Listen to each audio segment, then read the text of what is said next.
ఉన్న బంగారాన్ని విడిపించి ఆ రోజు ఆన్లైన్ రేటుకే మేము కొంటాం. Sharma gold company. నమస్తే, మీరు చూస్తుంది సుమన్ టీవీ. నేను మీ కీర్తి. సెప్టెంబర్ 18 నుంచి అక్టోబర్ 2వ తారీఖు వరకు పితృపక్షాలు నడుస్తున్నాయి కదా. మరి ఈ సందర్భంగా అసలు పితృదోషాలు అంటే ఏంటి, పితృదోషాలు ఉండడం వల్ల మనుషులకి ఎలాంటి సమస్యలు ఎదురవుతాయి మనకు తెలియజేయడానికి మనతో పాటు ఉన్నారు ప్రముఖ ఆస్ట్రాలజర్ బ్రహ్మశ్రీ నందిబట్ల శ్రీహరి శర్మ గురుగారు. నమస్తే గురుగారు. వాగర్థావివ సంపృక్తౌ వాగర్థ ప్రతిపత్తయే జగతః పితరౌ వందే పార్వతీ పరమేశ్వరౌ.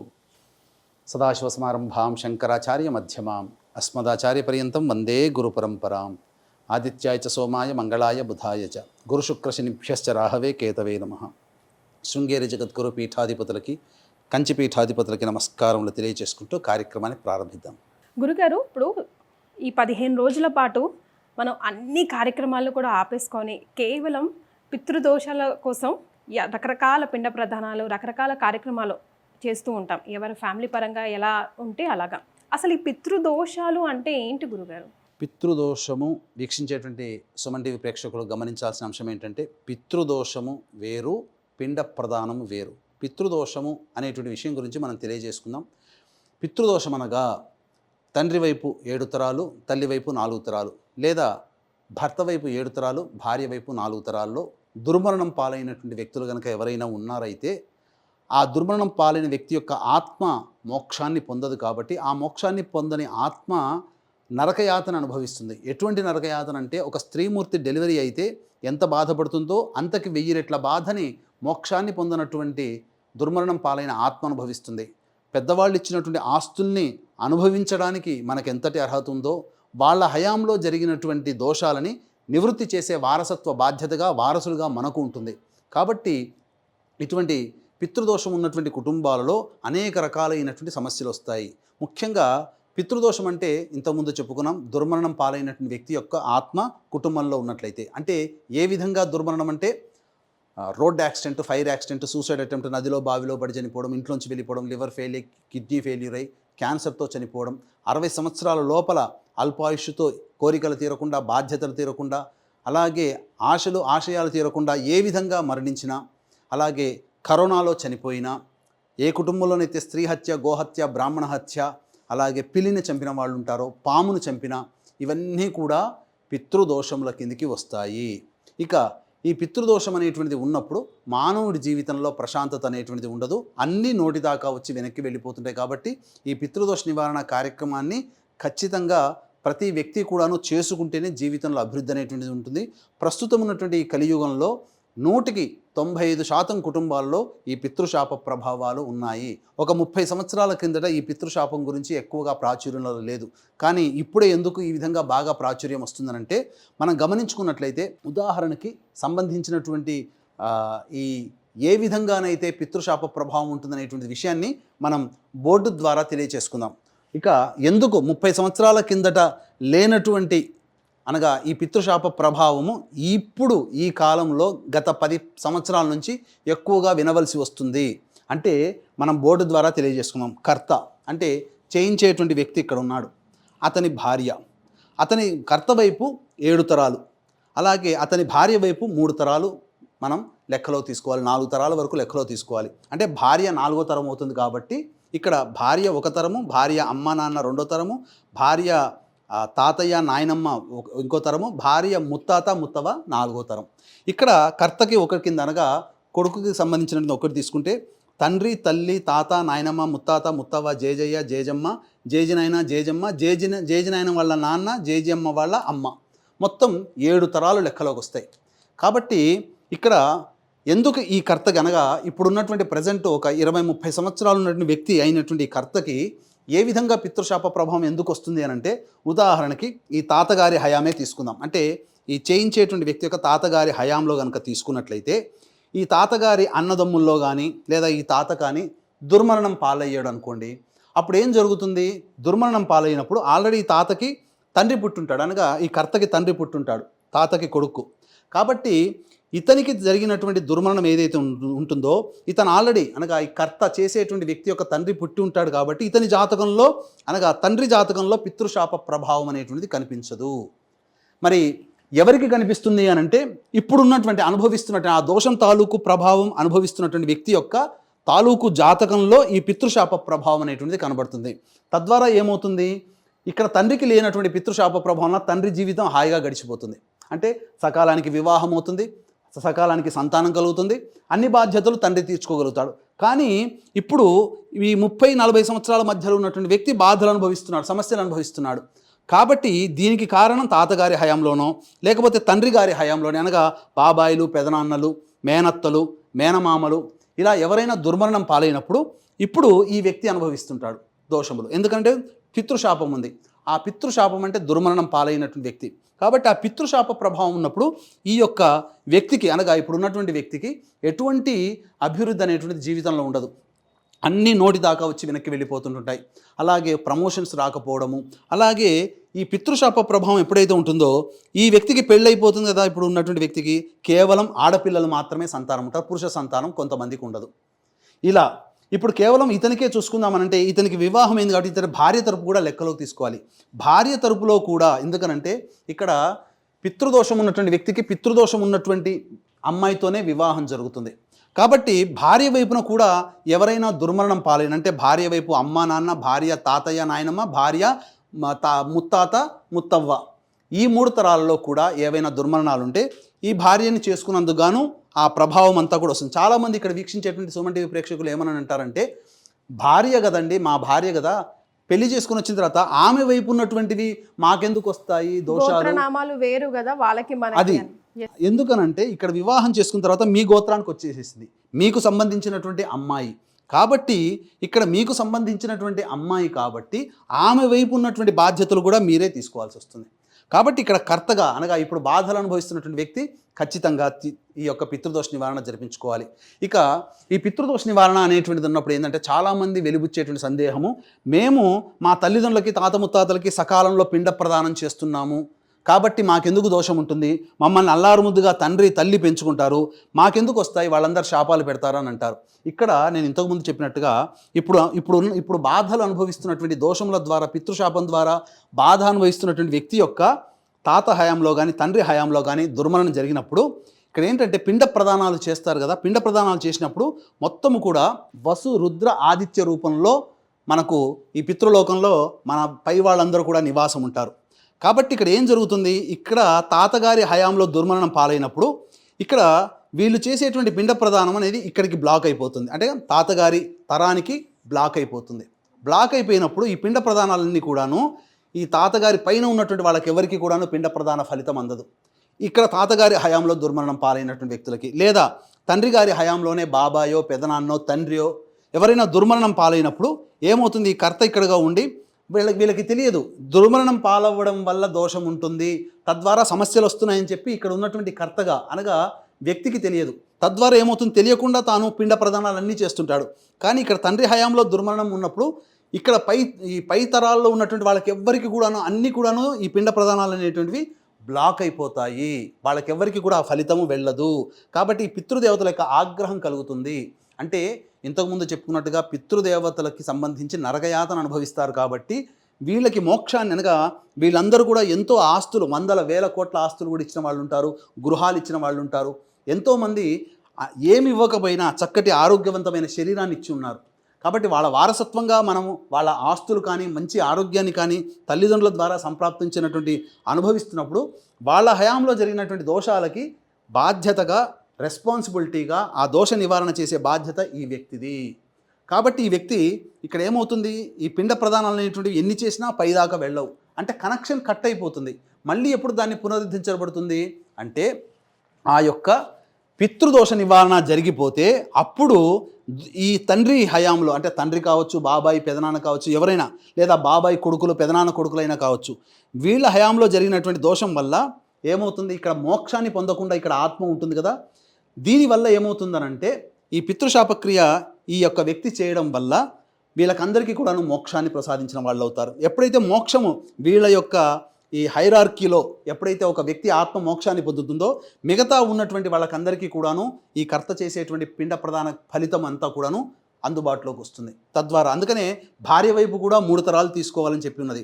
భార్య వైపు అంటే భార్య తమ్ములు అన్నయ్యలు బావమద్దులు కానీ, భార్య అమ్మ నాన్న, భార్య తాత నాయనమ్మ, భార్య ముత్తాత ముత్తవ్వ, వీళ్ళందరూ కూడా ఈ పరిధిలోకి వస్తారు. కాబట్టి వీక్షించేటువంటి ప్రేక్షకులు గమనించాల్సినటువంటిది, ఇట్లాంటి పితృశాప ప్రభావం ఉన్నప్పుడు అనేక రకాలైనటువంటి సమస్యలు వస్తాయి.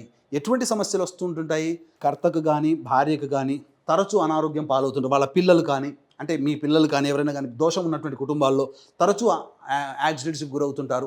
మందులకు నయం కాని రోగాలతో బాధపడుతుంటారు. అలాగే కేవలం ఆడపిల్లలు మాత్రమే ఉంటుంటారు, మగ సంతానం ఉండదు. అలాగే కులాంతర మతాంతర వివాహాలు కుటుంబంలో జరుగుతాయి ఈ పితృశాప ప్రభావం. ఈనాడు ఇప్పుడు తల్లి తండ్రి ఉన్నారు, ఉన్నప్పుడు వాళ్ళ పిల్లలు చక్కగా చదువులు ఇచ్చి లక్షలు కోట్లు ఖర్చు పెట్టి చదువు చెప్పిస్తారు. కానీ వాళ్ళు విజ్ఞానం లేక వేరే కులస్తుల్ని మతస్థుల్ని వివాహం చేసుకుంటారు. ఇటువంటివన్నీ కర్తకి అనగా తల్లికి తండ్రికి బాధే కదండి. కాబట్టి ఎవరు సంతోషంగా ఉంటారు? ఎవరైనా వాళ్ళ కులంలో ఉన్నటువంటి వ్యక్తికి ఇచ్చి వివాహం చేసుకోవాలి, ఆనందంగా ఉండాలనుకుంటారు. కాబట్టి బాధ కలిగించేటువంటి కులాంతర మతాంతర వివాహాలు జరుగుతాయి. కాబట్టి అంతేకాకుండా ఈ యొక్క పితృశాపం ఉన్నప్పుడు ఏమవుతుందనంటే భార్యాభర్తలకి మధ్య సంబంధ బాంధవ్యాలు ఉండవు, సోదర సోదరి మధ్య సంబంధ బాంధవ్యాలు ఉండవు. అలాగే ఇంట్లో ఈ సంబంధించినటువంటి భర్తకి భార్యకి కలిగే సంతానము శారీరక మానసిక లోపాలతో పుడుతూ ఉంటుంటారు. అలాగే ఇంకా చెప్పాలి అని అంటే ఈ యొక్క పిల్లలకు అనుకోని పరిస్థితుల్లో భర్త కావచ్చు, భార్య కావచ్చు, లేదా పిల్లలు కావచ్చు, అనుకోని కారణాల వల్ల కారాగారవాసం అనగా జైలు జీవితం గడపాల్సినటువంటి పరిస్థితి వస్తుంది. ఆ కారణంగా ఎంతోమంది లేరు, ఎంతమంది సెలబ్రిటీస్ లేరు, వాళ్ళందరూ డబ్బులుండి ఆనందంగా ఉన్నారా? ఎంతోమంది తెలియని తప్పులకి కూడా కారాగారవాసాన్ని పొందాల్సినటువంటి పరిస్థితి వస్తుంది. కాబట్టి ఇక్కడ ఏ విధంగానైనా ఇరుక్కోవచ్చు, ఫ్రెండ్ ద్వారానైనా కానీ ఇరుక్కోవచ్చు. ఇంకా చెప్పాలి అని అంటే జీవితంలో అభివృద్ధి ఉండదు. అలాగే తరచూ డైవోర్స్ అవుతూ ఉంటుంటాయి. ముఖ్యంగా ఇక్కడ వీళ్ళ పిల్లలు ఉంటారు కదా, అబ్బాయిలైనా అమ్మాయిలైనా, ఈ భర్తకి భార్యకి ఉండే పిల్లలు, వాళ్ళ పిల్లలకి సకాలంలో పెళ్ళిళ్ళు కావు. అలాగే సంతానం కలగదు. ఇంకా చెప్పాలి అని అంటే అనేక రకాలైనటువంటి వివాదాలు, సమస్యల్లో వీళ్ళ జీవితం ఉంటుంది, ప్రశాంతత ఉండదు. బంగళాలు ఉంటాయి, కార్లు ఉంటాయి, కానీ తినడానికి సరిగ్గా ఆరోగ్యం ఉండదు. అలాగే సకాలంలో భార్యాభర్త కలిసి భోజనం చేయలేని పరిస్థితులు వస్తుంటాయి. అనగా ఏది కూడాను మనసు విప్పి పంచుకోలేనటువంటి కుటుంబ సభ్యుల మధ్యన జీవితాన్ని గడపాల్సి వస్తుంది. ఎవరి మాట ఒకరు వినరు. అలాగే ఎన్నో పూజలు చేశాము, ఆ పూజలన్నీ ఫలించట్లేవు అని అంటుంటుంటారు కదా. అట్లాంటి సందర్భంలో ఈ పితృశాప ప్రభావం ఉంటుంది, అటువంటి కుటుంబాల్లో ఉంటుంది. అంతేకాకుండా ఇంకా చెప్పాలి అని అంటే ప్రధానంగా ఈ పితృశాప ప్రభావంలో కలిగేటువంటి సమస్యలు ఏంటనంటే ముఖ్యంగా మీతో పాటు వివాహమైన కుటుంబాలు కొన్ని ఉంటాయి. ఆ కొన్ని కుటుంబాలు మాత్రమే అభివృద్ధిలోకి వస్తాయి. మీ యొక్క కుటుంబాలు మాత్రం కొన్ని ఎక్కడ వేసిన గొంగడ అన్నట్టుగా ఉంటుంది. అభివృద్ధి అనేటువంటిది ఉండదు.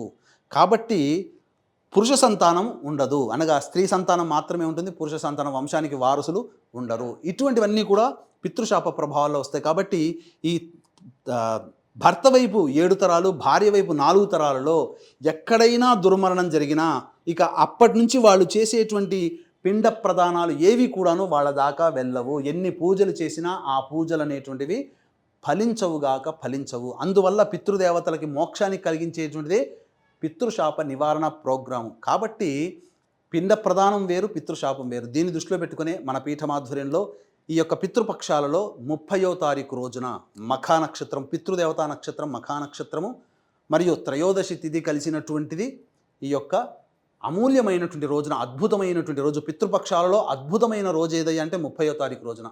ఆ రోజున మన పీఠమాధ్వర్యంలో పితృదోష నివారణ కార్యక్రమాలు చాలా సశాస్త్రీయంగా జరిపించబడుతున్నాయి. చాలామంది చేసేటువంటి తప్పు ఏంటంటే ఫోన్ చేసేసి ముక్కుమొహం తెలని వాళ్ళతో మాట్లాడేసేసి ఎవరు చేయిస్తున్నారు, పండితులా కాదా, ఎవరు దీని ఆధ్వర్యంలో జరుగుతున్నది తెలుసుకోకుండా వెళ్ళిపోతుంటారు. టోకెన్ సిస్టమ్గా ఉంటుంది. తద్వారా ఏమవుతుంది, సమస్యలు అనేటువంటివి వాళ్ళకి తీరవు. ఎందుకనంటే మీరు ఇక్కడ ఈ పితృపక్షాలలో రష్ ఎక్కువగా ఉంటుంది, తూతూ మంత్రముగా పురాణోక్తంగా చేయిస్తున్నారు, శాస్త్రీయ విధానంగా జరిపించట్లేదు. కాబట్టి గత 15 సంవత్సరాలుగా దాదాపు 1000కి పైగా ఈ పితృదోష నివారణ కార్యక్రమాలు మన పీఠం ఆధ్వర్యంలో జరిపించడం జరిగింది. కాబట్టి సశాస్త్రీయంగా ఎటువంటి పొరపాట్లు లేకుండా అందరికీ కూడాను శాస్త్రీయ విధానంతో ఈ కార్యక్రమాన్ని నిర్వహించడం జరుగుతుంది. కాబట్టి అవకాశం ఉన్న వాళ్ళు కార్యక్రమ తదనంతరం కాంటాక్ట్ చేసి ఈ నెల 30వ తారీఖు రోజున జరిగేటువంటి పితృదోష నివారణ కార్యక్రమంలో పాల్గొనండి. ఈ పితృపక్షాలలో అయితే చాలా విశేషమైనటువంటి బలం ఉంటుందని చెప్పవచ్చు. గురుగారు, మీరు తదుపరి ఎక్స్ప్లెయిన్ చేసే ముందు నాది ఒక చిన్న డౌట్. అంటే పుట్టినవాడు గిట్టక మానదు అంటూ ఉంటాం కదా గురుగారు. అలాగే మనం పుట్టినప్పుడే ఎప్పుడు ఎలా ఎందుకు మరణిస్తామో కూడా ఆల్రెడీ డిసైడ్ అయి ఉంది, మన నుదుటి మీద రాసుకొని వస్తాము అని అంటారు కదా.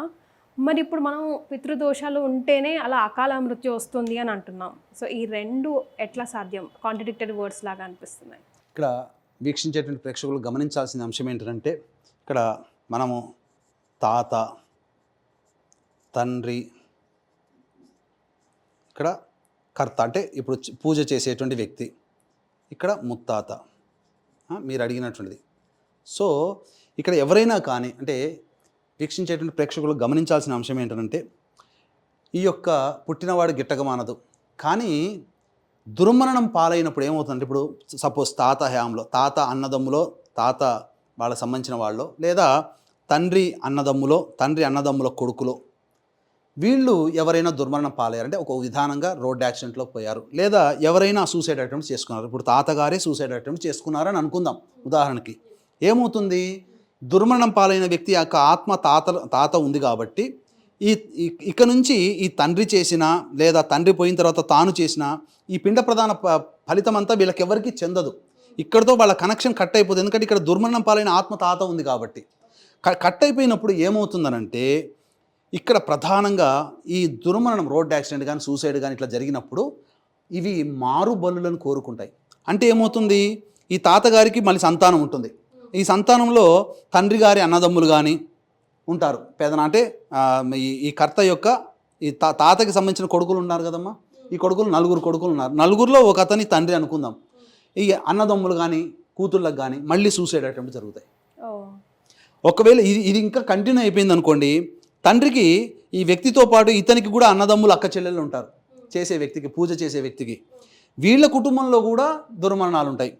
ఇప్పుడు చేసే వ్యక్తికి కూడా సంతానం ఉంటుంది. ఈ సంతానంలో కూడా మళ్ళీ దుర్మరణాలు అనేటువంటివి జరుగుతాయి. కాబట్టి ఏంటంటే ఒక తరంలో జరిగిన దుర్మరణం తాలూకుది మారుబలిని కోరుకుంటుంది. అంటే ఇదంతా కూడా రిపీటెడ్ లాగా అయిపోతుంది. అందుకని ఎక్కడో చోట అడ్డుకట్ట వేయాలి. కాబట్టి ఇది తెలియకుండా ఉండడం వల్ల, ఉదాహరణకి ఇప్పుడు ఉదయ్ కిరణ్ జాతకమే తీసుకుందామా. తల్లిగారు పుష్కరాల్లో నీటి ప్రవాహంలో పడి చనిపోయారు. అప్పుడు చేయలేనటువంటి దుర్మరణ ప్రభావం తాలూకు ఏమైపోయింది, ఉదయ్ కిరణ్ అన్నయ్య ఉన్నాడు కదా, మెడిసిన్ చదువుతూ సూసైడ్ చేసుకున్నాడు. మళ్ళీ ఇతనికి సూసైడ్ అటెంప్ట్ చేసుకున్నారు. ఎన్టీ రామారావు గారు ఫ్యామిలీలో తీసుకుందాం. పెద్ద కొడుకు రామకృష్ణ గారు చనిపోయారు 17 ఏళ్ల వయసులో. ఆయన తదనంతరం వాళ్ళ ఎన్టీ రామారావు తండ్రి లక్ష్మయ్య చౌదరి గారు కార్ యాక్సిడెంట్. ఇక తర్వాత ఈ త్రివిక్రమరావు, ఎన్టీ రామారావు తమ్ముడు త్రివిక్రమరావు పెద్ద కొడుకు, 2 సినిమాల్లో హీరోగా యాక్ట్ చేశాడు, కళ్యాణ్ చక్రవర్తి అన్న, అతను యాక్సిడెంట్లో పోయాడు. ఇంకా చెప్పాలి అని అంటే ఎన్టీ రామారావు గారి కొడుకు హరికృష్ణ కొడుకు జానకిరాము, ఎన్టీ రామారావు గారు కూతురు ఉమామహేశ్వరి, అలాగే వీళ్ళందరూ దుర్మరణాలు సూసైడ్ అటెంప్ట్లే ఎన్టీ రామారావు గారి ఫ్యామిలీ తీసుకుంటే. కాబట్టి ఎవరి దాంట్లోనైనా చూసుకున్నా, ఇప్పుడు బిగ్ బాస్ నడుస్తుంది, బిగ్ బాస్లో మణికంఠ ఉన్నాడు, నాగమణికంఠ, అతని తండ్రి మొదటి తండ్రి యాక్సిడెంట్లో పోయాడు. తర్వాత ఏమైపోయింది, ఇక తర్వాత ఆమె వేరే అతన్ని వివాహం చేసుకుంది శాస్త్రబద్ధంగానే. కానీ వాళ్ళకి ఎవరు కలిగారు సంతానం, ఆడపిల్ల కలిగింది. మళ్ళీ పురుష సంతానం లేదు కదా. నాగమణికంఠ జీవితం కూడా చూసుకుని అస్తవ్యస్తంగా ఉంది. అంటే జీవితంలో ఎదుగుదల ఉండదు. అతనికి ఎన్ని కోరికలు ఉన్నాయి, నన్ను నిరూపించుకోవాలి, ఒక సినిమా ఇండస్ట్రీలో ఒక పేరు సంపాదించుకోవాలని ఎంతో ఆరాటపడుతున్నాడు. కానీ అవకాశాలు రావట్లేవు. కాబట్టి ఇక్కడ ఏంటంటే దుర్మరణం పాలైనటువంటి వ్యక్తి యొక్క ఆత్మ వల్ల మారుబలులు మళ్ళీ కుటుంబంలో జరుగుతాయి. కుటుంబంలో జరిగినప్పుడు మీరు అన్నట్టుగా మనిషి ఒక లిఖితం రాసుకొని వస్తాడు, ఇన్ని సంవత్సరాల ఆయుష్. కానీ దుర్మరణం ఎప్పుడైతే కుటుంబంలో జరుగుతుందో అది మారుబల రూపంలో ఎవరికి వస్తుందో తెలియదు. తాత హయాంలో జరిగిన దుర్మరణము తన తండ్రికి రావచ్చు, లేదా ఆయన తోబుట్టువులైనటువంటి మేనత్తలకి, పెదనాన్నలకి, అది అన్నలకి, తమ్ముళ్ళకి రావచ్చు, లేదు వీళ్ళకి పుట్టినటువంటి కుటుంబంలో ఎవరికైనా రావచ్చు. రక్త సంబంధం ఉన్నటువంటి కుటుంబాలు, మా బాబాయ్ కొడుకు చనిపోయాడండి, మాకెందుకు ఉంటుందండి అని జాతకం చూస్తే తెలుస్తుంది. మాకెందుకు ఉంటుందని మా బాబాయ్ వాళ్ళ కుటుంబంలో వాళ్ళు ఆనందంగా జీవించారు కదా అని అంటారు. కానీ ఇక్కడ అటువంటిది కాదు, రక్త సంబంధం ఇక్కడ ప్రధానం. ఇక్కడ DNA సిస్టమ్ అంటారు దీన్నే. కాబట్టి ఇక్కడ ఏంటంటే ఈ రక్త సంబంధం ఎంతవరకు ఉంటుందో, అంటే ఒక వ్యక్తి చనిపోతే తెలిసిన వాళ్ళల్లో మైల పట్టగలిగేటువంటి బంధుత్వం ఏదైతే ఉంటుందో అదందరికీ కూడా ఆపాదిస్తుంది. కాబట్టి ఇక్కడ అర్థం చేసుకోవాల్సింది ఏంటంటే జీవించే అవకాశం ఉన్న ఈ పితృశాప ప్రభావం ఉన్నప్పుడు మారుబల రూపంలో అర్ధాంతరంగా, అంటే మనిషికి డబ్బు కంటే ప్రాణం ఎక్కువ కదమ్మా. ఒక వ్యక్తి కుటుంబంలో కుటుంబ సభ్యుడు డబ్బు కంటే అది ఎక్కువనా, కుటుంబ సభ్యుడు ప్రాణం కంటే డబ్బు ఎక్కువనా? చాలామంది ఇవన్నీ ట్రాష్ అని చెప్పి చేసుకోకుండా ఉంటుంటారు, అనుభవిస్తుంటే తెలుస్తుంటుంది. కాబట్టి జాగ్రత్త పడి మారుబలులు జరుగుతుంటుంటాయి. సూసైడ్ అటెంప్ట్ అయినా, రోడ్ యాక్సిడెంట్లు అయినా, మర్డర్ అటెంప్ట్లు అయినా, ఏవైనా కానీ ఒక కుటుంబంలో జరిగిందంటే అవి తాలూకు జరుగుతూనే ఉంటుంటాయి. కాబట్టి దీనికి అడ్డుకట్ట వేయాలంటే పితృదోష నివారణ కార్యక్రమం జరిపించుకోవాల్సిందే. పితృదోషం ఉంటే జీవితంలో సంతోషం కానీ, అభివృద్ధి కానీ, పెళ్ళిళ్ళు కాకపోవడం కానీ, సంతానం కలగకపోవడం కానీ ఒకటా రెండా దీనివల్ల ఈ సమస్య వస్తుందని చెప్పడానికి లేదు. అనేక రకాల సమస్యలు దీర్ఘకాలికంగా బాధపడుతూ ఉంటుంటాం. కాబట్టి ఎక్కడో ఒక చోట అడ్డుకట్ట వేస్తే ఇక అప్పటి నుంచి ఇప్పుడు ఈ కర్త చేశాడు అనుకోండి, ఇప్పటి నుంచి ఉన్నటువంటి దోషం అంతా తొలగిపోతుంది. ఈ కర్తకి వివాహం అవుతుంది. ఈ కర్తకి కలిగేటువంటి సంతానంలో పితృశాపం ఉండదు. సో మరి ఈ సమస్యకి పరిష్కారం ఎట్లా? ఇక్కడ ఈ సమస్యకి పరిష్కారం అన్నప్పుడు ఖచ్చితంగా పితృదోష నివారణ కార్యక్రమం జరిపించుకోవాలమ్మా. ఏంటంటే ఇప్పుడు చాలామంది నాసికా ప్రాంతంలో చేసేటువంటి, మహారాష్ట్ర ప్రాంతంలో చేసేది తాంత్రికంగా చేస్తున్నారు. అంటే శ్మశానానికి తీసుకుపోయి సంకల్పం చేయించడం, బియ్య పిండితో బొమ్మను తయారు చేసి 4 మేకులు గుచ్చి ఆ విధంగా శవదాహన సంస్కారంగా తాంత్రికంగా చేస్తున్నారు. తాంత్రికంగా చేసే విధానం వల్ల చేసిన వాళ్ళకి, చేయించిన వాళ్ళకి ఎక్కడో చోట లత్త కొడుతుందమ్మా. అందుకనే మంత్రపూర్వకంగా చేయించాలి. ఒకప్పుడు చేసేవాళ్ళు ఎక్కున్నారు, చేయించుకునే వాళ్ళు తక్కువన్నారు 30 ఏళ్ల కిందట. కాబట్టి దగ్గర కూర్చోబెట్టుకొని శాస్త్రీయంగా చేశారు. ఇప్పుడు ఏమైపోయిందంటే చేసేవాళ్ళు తక్కువయ్యారు, చేయించుకునే వాళ్ళు ఎక్కువైపోయారు. దానివల్ల ఏంటంటే షార్ట్కట్ రూపంలో చేస్తున్నారు. పైగా యజ్ఞోపవీతం ఉన్న కుటుంబాల వాళ్ళకి ఒక రకంగా, యజ్ఞోపవీతం లేని వాళ్ళకి ఇంకొక రకంగా చేస్తున్నారు. కాబట్టి దీన్ని దృష్టిలో పెట్టుకునే నిదానముగా, ఎటువంటి తొట్టుపాటు లేకుండా, గందరగోళానికి గురి కాకుండా మన పీఠం ఆధ్వర్యంలో గత 15 సంవత్సరాలుగా ఈ పితృదోష నివారణ కార్యక్రమాలు అనేటువంటివి జరిపించడం జరుగుతున్నాయి. అందరికీ ఒకే విధానంగా శాస్త్రీయబద్ధంగా జరుగుతుంది. పురాణోక్తంగా ఒకళ్ళకి, మంత్రోక్తంగా ఒకళ్ళకి చేయిస్తున్నారు. అవన్నీ చేయించుకునే వాళ్ళకి తెలియదు. కాబట్టి ఏంటంటే ముక్కు మొహం తెలియని వాళ్ళు ఫోన్లో వెతుకొని, గూగుల్లో వెతుకొని పోతున్నారు, నష్టపోతున్నారు. కాబట్టి ఇది ఈ విధానం అనేటువంటిది మనం చేయిస్తున్నాం. కాబట్టి అవకాశం ఉన్న వాళ్ళు ఈ పితృపక్షాల్లో ఈ నెల 30వ తారీఖు రోజున మఖా నక్షత్రంతో కూడుకున్నటువంటి త్రయోదశి తిథి చాలా అద్భుతమైనటువంటి తిథి. ఇటువంటి తిథి మనకు మళ్ళీ రాదు. ఎందుకంటే మఖా నక్షత్రము పితృదేవతా నక్షత్రం.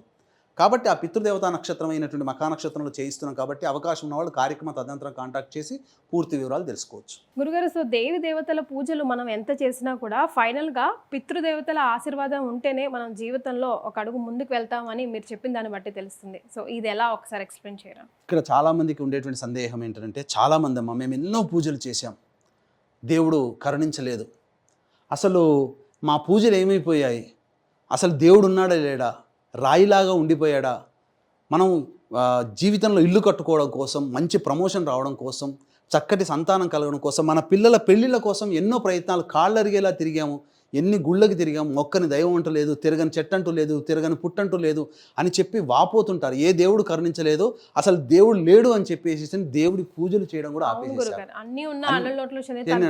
కానీ వాళ్ళకి తెలియని విషయం ఏంటంటే, ఎన్ని పూజలు చేసినా ఫలించలేదు, నిజాయితీగా ఎంత కష్టపడ్డా మన గుర్తింపు రావట్లేదు అని అంటే అది కేవలం ఇక్కడ ఏంటంటే చాలామంది ఏం చెప్తుంటారంటే, మన పని మనం చేసుకోవడమే, మనం కష్టపడుతున్నాం అని, ఈ జన్మకి మనం మంచి చేయాలి. కరెక్టే, మంచి చేయాలి, కష్టపడుతున్నా ఫలితం దక్కలేదు, పూజలు చేసినా దాని ప్రభావం కనబడట్లేదు అంటే ఆ కుటుంబాలలో పితృశాప ప్రభావం అనేటువంటిది ఉంటుంది. అయితే మనకు దేవుడు వరం ఇచ్చినా పూజారి వరం ఇయ్యదని అంటుంటారు కదా. దీనికి ఇక్కడ మనం చర్చించుకోవాల్సింది అంటే, ఎన్ని పూజలు చేసినా దేవుడు ఎందుకు వరం ఇవ్వట్లేదంటే పితృదేవతలు ఆపుతున్నారు. అందుకంటే దుర్మరణం పాలైనటువంటి వ్యక్తి యొక్క ఆత్మ ఏ కుటుంబంలోనైతే ఉంటుందో ఆ కుటుంబంలో ఏది కూడాను శుభప్రదం అనేటువంటిది అంత తొందరగా జరగదు. గుర్తుపెట్టుకోండి. ఎలా మీకు ఈ యొక్క పిక్చర్ ద్వారా మీకు తెలియచేస్తాను. ఇక్కడ ఉన్నాడు, ఒక వ్యక్తి ఉన్నాడు, తాను జీవితంలో అభివృద్ధి పొందడం కోసం, లేదా ఇల్లు కట్టుకోవడం కోసమో, పిల్లలకి పెళ్లిళ్ళు చేయాలనో, మంచి సంతానం గురించో, ఏదో ఒక దాంట్లో గొప్పగా ఉండడం కోసం, పేరు ప్రఖ్యాతులు మంచి పదవిలో ఉండడం కోసం ప్రయత్నాలు చేస్తుంటాడు. తన ప్రయత్నంలో భాగంగా ప్రతి వ్యక్తి ప్రతి మతంలో కూడా తమ దైవాన్ని పూజిస్తుంటారు కదమ్మా. అలా ఈ వ్యక్తి దేవుణ్ణి పూజలు అనేటువంటివి చేస్తూ ఉన్నాడు. కానీ ఇక్కడ ఏమైపోతుందనంటే, ఈ దేవుడు పూజలు మనం ఏమనుకుంటామంటే, మనకు ఏదన్నా మంచి జరిగిందంటే మనం ఈ పూజలు చేస్తున్నాం దైవానికి, ఆ దైవమే కరుణించి మనకు ఆ ఫలితం ఇస్తుంది అని అనుకుంటుంటారు. కానీ ఇక్కడ జరిగేటువంటిది ఏంటంటే, ఏం చేస్తుందంటే ఈ దైవము డైరెక్ట్గా మనకు ఫలితం ఇవ్వదు. ఈ దైవము ఆ ఫలితాన్ని పితృలోకానికి ట్రాన్స్ఫర్ చేస్తుంది. అంటే పితృలోకం ట్రాన్స్ఫర్ చేయాలంటే ఏంటి, మీ యొక్క వంశంలో సంతానం కోరో, వివాహాన్ని కోరో, ఉద్యోగాన్ని కోరో, లేకపోతే ఇంకేదైనా ఒక గొప్ప పైకి ఎదగడం కోసం కోరో కొన్ని నాకంటూ దేవతా పూజలు చేశారు. ఆ ఫలితం అనేటువంటిది ఇవ్వాలో లేదో నిర్ణయం తీసుకొని ఆ ఫలితం ఇవ్వవయ్యా అని చెప్పి పితృలోకంలో మన వంశంలో తాత ముత్తాతలకి ఉన్నటువంటి లోకంలో అందజేస్తారు. ఈ పితృదేవతలు ఏంటంటే బతికున్నంత వరకే నా కొడుకు, నా బిడ్డ, నా సంతానం, నా మనవుడు అని చెప్పి ప్రేమ ఆప్యాయతలు ఉంటాయి. ఒక్కసారి గతించిన తర్వాత పితృలోకంలోకి స్థిరపడిపోతారు కదా పితృదేవతలు, ధర్మాన్ని మాత్రమే చూస్తారు. కాబట్టి ఈ వ్యక్తి ఇక్కడ పూజ చేసినటువంటి వ్యక్తి ధర్మాన్ని ఆచరించాడా, ఎటువంటి వంశంలో ఎటువంటి దోషములు లేవు కదా అని నిర్ధారించుకున్న తర్వాత మాత్రమే ఆ యొక్క పూజ చేసేటువంటి వ్యక్తికి పితృలోకం ద్వారా పితృదేవతలు వరాన్ని ప్రసాదిస్తారు. మనమేమనుకుంటాం, దైవం ఇస్తుంది అనుకుంటారు. కానీ మన తాత ముత్తాతలు దేవతలుగా మారి ఈ యొక్క పితృలోకంలో స్థిరపడి ఆ ఫలితాన్ని మనం చేయడం కోసం ఇస్తున్నారు. కాకపోతే ఇక్కడ వీక్షించేటువంటి ప్రేక్షకులు గమనించాల్సిన అంశం ఏంటంటే, ఈ యొక్క పితృశాప ప్రభావం ఉన్నప్పుడు ఈ పితృలోకంలోనేగా ఈ పితృదేవతల దగ్గరనే ఆ దేవత అందించినటువంటి పూజా ఫలితం అంతా ఉంటుంది. ఇంట్లో తిష్ట వేసినటువంటి ఈ పితృదోషం ఎప్పుడైతే తొలగిపోతుందో అప్పుడు ఈ పితృదేవతలు మనకు ఫలాన్ని అందిస్తారు. అంటే మీకు బాగా వీక్షించేటువంటి ప్రేక్షకులకి బాగా అర్థమయ్యేటట్టు చెప్పాలనంటే, మొన్న ఒక వివాదం వచ్చింది సంవత్సరం కిందట. అమెరికాకు వెళ్ళినటువంటి దాదాపు 250 మంది విద్యార్థుల్ని ఎంబసీ ఆపేసేసింది, వెనక్కి పంపించేసేసింది. ఎందుకు అంటే ఒక ప్రోటోకాల్ ఉంటుంది. మనము అక్కడ విదేశంలో మనం చదువుకోవాలి, అక్కడ స్థిరపడి ఉండి అక్కడ వీసా తెచ్చుకొని చదువుకోవాలి అని అంటే అన్ని రకాల పత్రాలు సరిగ్గా ఉండాలి. ఎంబసీ వాళ్ళు చెక్ చేస్తారు. చెక్ చేసి అన్నీ కరెక్ట్గా ఉంటేనే వాళ్ళు వాళ్ళ దేశంలో ఉండి చదువుకోవడానికి అనుమతిస్తారు. ఎంబసీ లాంటిదే పితృదేవతా వ్యవస్థ. ఇప్పుడు వీళ్ళు ఇక్కడ నుంచి అన్నీ అప్లై చేసుకున్నారు ఆ కంట్రీకి, అక్కడ యూనివర్సిటీకి అప్లై చేసుకుంటే యూనివర్సిటీ వాడు ఇక్కడ దైవం ప్లేస్లో యూనివర్సిటీ అని అనుకుందాం. యూనివర్సిటీ వాడు దీన్ని ఆమోదించి వీళ్ళని ఇక్కడ దేశంలో ఉంచొచ్చా లేదా అని చెప్పడం కోసం ఎంక్వైరీ కోసం ఇక్కడ ఎంబసీలో పెట్టాడు. అంటే పితృదేశ వ్యవస్థ. ఇక్కడ అన్నీ ప్రాసెస్ అంతా కూడా కరెక్ట్గా ఉందంటేనే మనకి వీసా వస్తుంది, అక్కడ ఉండడానికి మనకు పర్మిట్ ఉంటుంది. అలాంటిది ఈ యొక్క పితృదేవతల దైవం కూడా తలదూర్చదమ్మా. దేవుడు పక్క నుండి వరం ఇచ్చిన పితృదేవతల యొక్క శాపము కానీ పితృదేవతల ఆగ్రహం కానీ ఉన్నట్లయితే ఆ దైవం కూడా ఏం చేయలేదు. అందుకనే మన ఇండియా నుంచి వెళ్ళినటువంటి దాదాపు 250 మంది విద్యార్థులు వెళ్ళిన అమెరికా ప్రెసిడెంట్ చెప్పినా ఎంబసీ వినదు. ఎంబసీకి అంత స్ట్రిక్ట్ రూల్స్ ఉన్నాయి. అమెరికా ప్రెసిడెంట్ కూడా ఓకే వీళ్ళని వదిలేయండి అని అంటే మన దేశంలో అలా కాదు. అమెరికా ప్రెసిడెంట్ చెప్పినా ఎంబసీ వినదు. అలాగే దేవుడు ఎంత చెప్పినా వాళ్ళందరూ ఎంతో గొప్పగా పూజలు చేస్తున్నారయ్యా, ఆ ఫలితం ఇవ్వవయ్యా అంటే ధర్మము అనేటువంటిది, ధర్మార్చన అనగా పితృ కార్యక్రమాలు చేస్తున్నాడా, వీళ్ళ కుటుంబంలో ఎటువంటి పితృదోషాలు లేవా అని తెలుసుకొని అవన్నింటినే ఆ పితృలోకం వ్యవస్థ మనకు ట్రాన్స్ఫర్ అవుతుంది.